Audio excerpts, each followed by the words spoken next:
Praise the Lord. 9వ కీర్తన 18వ వచనం. దరిద్రులు నిత్యము మరువబడరు, బాధపరచబడు వారి నిరీక్షణాస్పదం ఎన్నటికి నశించదు. దేవుడు మరువని వాడు, ఆయనకి మతిమరుపు లేదు.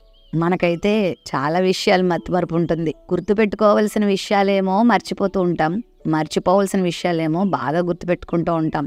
అందుకే చాలా విషయాల్లో సఫర్ అయిపోతూ ఉంటాం. దేవుడు జ్ఞానవంతుడు, ఆయన జ్ఞానమునకు మితి లేదు.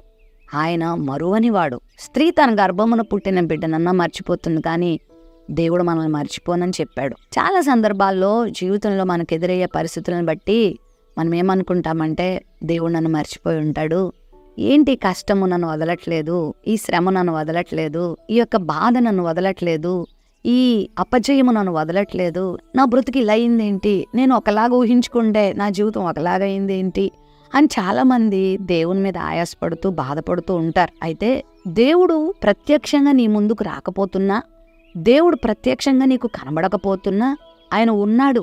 తన వాక్యం ద్వారా మనతో ఉన్నాడు. పరిశుద్ధాత్మ నడిపింపు ద్వారా ఆయన మనతో ఉన్నాడు. మనల్ని నడిపించే దేవుడు అన్నాడు. ఆయన మనల్ని మర్చిపోయే దేవుడు కాదు. అంత మాత్రమే కాదు, బాధపరచబడే వారి యొక్క నిరీక్షణాస్పదం ఎప్పటికి నశించదు. అంటే నువ్వు ఏదైతే ప్రభువును ఎక్స్పెక్ట్ చేస్తున్నావో అది నశించదు, అది జరుగుద్ది, అది దేవుడు చేస్తాడు. నువ్వు ఏదైతే నీ బాధలో ప్రభు నాకు ఇలా చేస్తాడు, ప్రభు నాకు అలా చేస్తాడని నువ్వు ఏదైతే ఆశిస్తున్నావో చూడు, అది ఖచ్చితంగా నీ జీవితంలో జరుగుద్ది. అదే విశ్వాసం అంటే. అబ్రహాం కలిగింది అదే కదా. అబ్రహాంకు ఎంత నిరీక్షణ, ఎంత విశ్వాసం అతడు పెట్టుకున్నాడు. 25 సంవత్సరాలు ఓపిక పట్టాడు.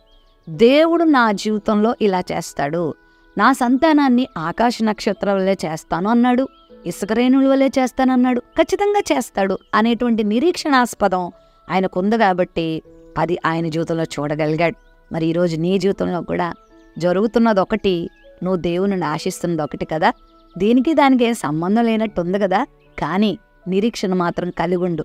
ఏమి కృంగిపోదు, ఏమి బాధపడద్దు. ఈరోజు కన్నీరు కారుస్తున్న నువ్వు రేపు సంతోషించే రోజు రాబోతా ఉంది. అదే నీ నిరీక్షణ. నీ యొక్క ప్రతి బాష్ప బిందువును ఆయన తొడవబోతున్నాడు. ఈరోజు ప్రజలు నిన్ను చూసి అయ్యో పాపం అంటున్నారు కదా, అయ్యో ఏంటి వీళ్ళ స్థితి అంటున్నారేమో.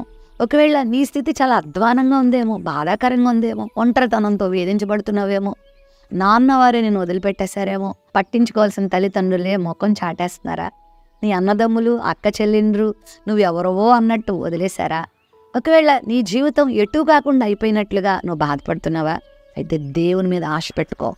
దేవుడు నా స్థితిని మారుస్తాడు, దేవుడు నా గతిని మారుస్తాడు, దేవుడు నాకు మంచి స్థితిని ఇస్తాడు, మంచి రోజులు ఇస్తాడు అని నువ్వు దేవుని నిరీక్షణ పెట్టుకో. నిరీక్షణ పెట్టుకుంటే సరిపోదు, నువ్వు ఆయనను ఆశ్రయించాలి, నువ్వు ఆయనను వెంబడించాలి, నువ్వు ఆయనను ప్రార్థించాలి, ఆయనకు లోబడాలి, ఆయన వాక్యం దగ్గర నువ్వు తల వంచాలి. ఆయన చెప్పినట్లుగా నువ్వు చేసినప్పుడు నీ నిరీక్షణాస్పదం ఎప్పటికీ కూడా నశించదు. షూనేము పట్టణంలో గనురాలైన ఒక స్త్రీ ఉంది. ఆమె గొడ్రాలుగా జీవించింది.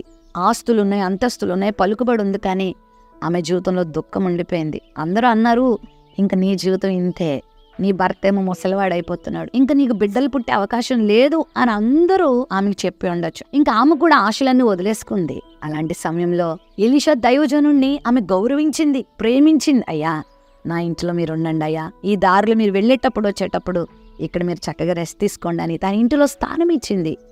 దేవుని సన్నిధికి తన అవకాశం ఇచ్చినప్పుడు ఆమె స్థితిగతుల్ని దేవుడు మార్చాడు.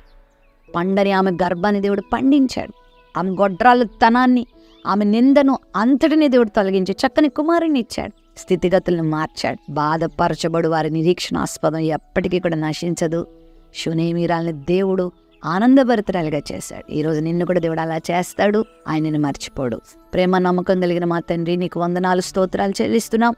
నీ బిడ్డల జీవితంలో ఏదైతే నీ ఎడల వారు ఆశ కలిగి ఉన్నారో, నిరీక్షణ కలిగి ఉన్నారో, నా దేవుడు నన్ను ఈ స్థితిలోకి తీసుకొస్తాడని నమ్ముతున్నారో అది వారి జీవితంలో నెరవేర్చండి, అద్భుతాలు చేయండి. యేసు నామములో ప్రార్థిస్తున్నాం తండ్రి, ఆమెన్.